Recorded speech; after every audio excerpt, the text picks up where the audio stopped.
안녕하세요. 여의도 아재의 감성 라디오입니다. 여러분, 오늘 뉴스 보면서 솔직히 세상 망하나 싶으셨죠?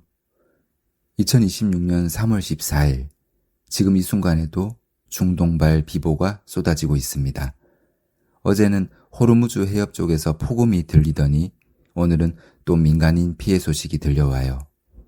근데 여러분, 그거 아세요?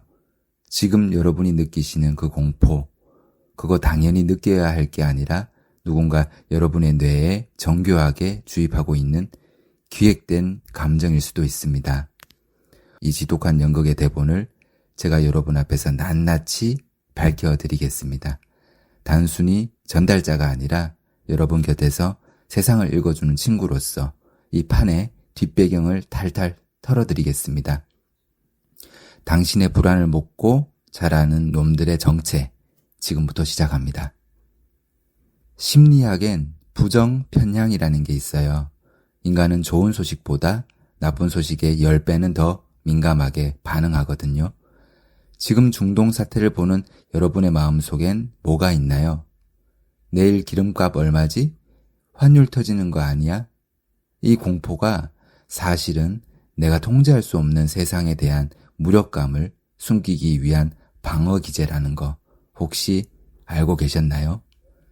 지금 미국과 이란이 뿜어내는 그 살벌한 긴장은 사실 우리 뇌를 24시간 비상사태로 몰아넣는 거예요.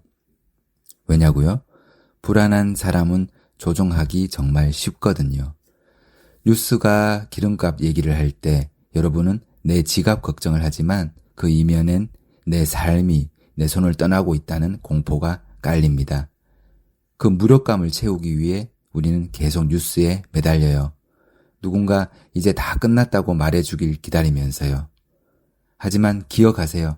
그들은 결코 끝을 말하지 않습니다. 끝나는 순간 그들도 우리에 대한 영향력을 잃으니까요. 밤마다 스마트폰 보면서 진짜 전쟁 나면 어떡하지? 라고 고민하는 그 시간, 그게 바로 그들이 의도한 심리적 인질극의 정점입니다. 자, 이제 팩트 폭격 좀 할게요. 최근 며칠간의 소규모 충돌들, 무인기 도발, 이게 진짜 전쟁일까요? 아니요, 전 이걸 글로벌 체면 유지 보수 공사라고 부릅니다. 여러분 직장 생활 해보신 분들 많죠? 진짜 꼴보기 싫은 상사인데 남들 앞에서는 허허 웃으며 악수해야 하는 그 비즈니스적 텐션. 지금 미국과 이란이 전 지구를 대상으로 그런 짓을 하고 있습니다. 그들은 서로를 죽이고 싶은 게 아니에요. 사실 서로를 간절히 필요로 합니다. 미국은 이란이라는 빌런이 있어야 중동이라는 거대한 주유소를 관리할 명분이 생기고 이란은 미국이라는 악마가 있어야 내부의 썩어가는 불만을 외부로 돌릴 수 있거든요. 이 소름 끼치는 사실이 느껴지시나요? 그들의 체면 때문에 우리가 마시는 커피값이 오르고 우리가 내는 세금이 엉뚱한 미사일 값이 됩니다. 그들에게 우리는 전쟁의 당사자가 아니라 그저 불안이라는 세금을 꼬박꼬박 내는 관객일 뿐이에요. 조금 더 깊게 들어가 보겠습니다. 지금 2026년 3월, 미국도 정치적으로 아주 복잡하죠. 선거를 앞두고 내부 결속이 필요한 시기에 외부의 적은 정말 달콤한 사탕이에요. 이란은 또 어때요? 혁명수비대가 이란 경제의 절반을 쥐고 흔드는데 이들에게 미국은 적이 아니라 권력 유지용 도구입니다. 그러니까 이게 진짜 코미디인 거예요. 미국은 이란을 무너뜨리고 싶다고 하지만 진짜 무너지면 그 혼란을 감당할 자신이 없어요. 이란은 미국을 몰아내겠다고 큰소리 치지만 미국이 사라지면 내부 반란으로 자기들 목이 제일 먼저 날아갈 걸 알거든요. 이걸 전문용어로 상호 확증 파괴가 아니라 상호 확증 생존이라고 불러야 합니다. 서로 죽일 듯이 멱살을 잡고 있는데 사실은 서로 쓰러지지 않게 산소호흡기를 대주고 있는 꼴이죠. 이 관계가 보이기 시작하면 뉴스가 조금은 우습게 보일 거예요. 아, 또 연기 시작했네 하고 말이죠. 하지만 여러분, 여기서 우리가 잊지 말아야 할 정말 슬픈 사실이 있습니다. 이 지도자들의 연극은 가짜일지 몰라도 그 무대 위에서 쓰러져가는 무고한 생명들은 진짜라는 겁니다. 2026년 들어서 인명피해 규모가 작년과는 비교도 안 되게 커졌어요. 여기서 우리가 화를 내야 하는 포인트가 나옵니다. 아니, 니들 권력 유지하려고 남의 귀한 자식들 피를 보게 해? 이 분노가 정답입니다. 뉴스에서 숫자로 표시되는 사상자 수에 무뎌지지 마세요. 그건 통계가 아니라 우리들의 통곡입니다. 그들이 노리는 또 하나의 함정이 뭔지 아세요? 우리가 이 비극에 무뎌져서 원래 중동은 저래 라고 포기하게 만드는 겁니다. 우리가 무관심해지는 순간 그들의 잔혹한 연극은 더 대담해집니다. 친구들끼리 모여서 비웃어주되 그 아픔에는 같이 울어줄 수 있는 마음, 그게 바로 우리가 이 괴물들에게 지지 않는 유일한 방법입니다.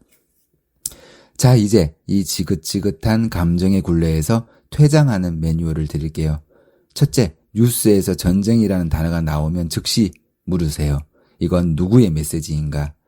이건 여러분에게 하는 경고가 아니라 저쪽 상대방에게 보내는 나 아직 안 죽었어 라는 유치한 광고입니다. 둘째, 여러분의 불안을 이름표를 붙여 정의하세요. 나는 지금 기름값 때문에 떠는 게 아니라 내 미래가 저 멀리 있는 정치가들의 기분에 휘둘리는 게 화가 나는구나. 감정을 언어로 정의하는 순간 여러분은 다시 그 감정의 주인이 됩니다. 셋째, 거창한 국제정세보다 가장 가까운 곳에 평화를 챙기세요. 오늘 저녁에 먹을 맛있는 찌개, 사랑하는 사람과의 실없는 농담, 사실 그 평범한 일상이 저들이 무너뜨리고 싶어하는 가장 강력한 요새입니다. 세상이 무너질 것 같다고요? 아니요, 세상은 생각보다 질기고 여러분의 일상은 생각보다 훨씬 위대하고 강합니다. 여러분, 오늘 이야기가 좀 매웠고 또 길었죠? 하지만 이 긴 시간이 아깝지 않으셨길 바랍니다. 우리가 이 상황을 비웃고 동시에 본질을 꿰뚫어 보는 순간 저들은 더 이상 우리를 조종할 수 없으니까요. 중동의 폭음은 그들만의 광기 어린 연극일 뿐입니다.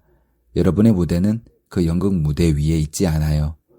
오늘 밤 뉴스 채널을 과감히 끄고 거울을 한번 보세요. 그리고 스스로에게 물어보세요. 오늘 뉴스 때문에 나는 내 소중한 하루 중 얼마를 그들에게 빼앗겼나? 그 질문을 던지는 순간 여러분은 비로소 그들이 만든 보이지 않는 감옥에서 당당히 걸어 나올 수 있습니다. 여러분, 오늘도 정말 고생 많으셨습니다. 세상은 시끄러워도 우리 마음만은 평온한 밤 되시길 바랍니다. 저는 또 더 찰진 이야기로 돌아올게요. 소중한 밤 보내세요, 여러분.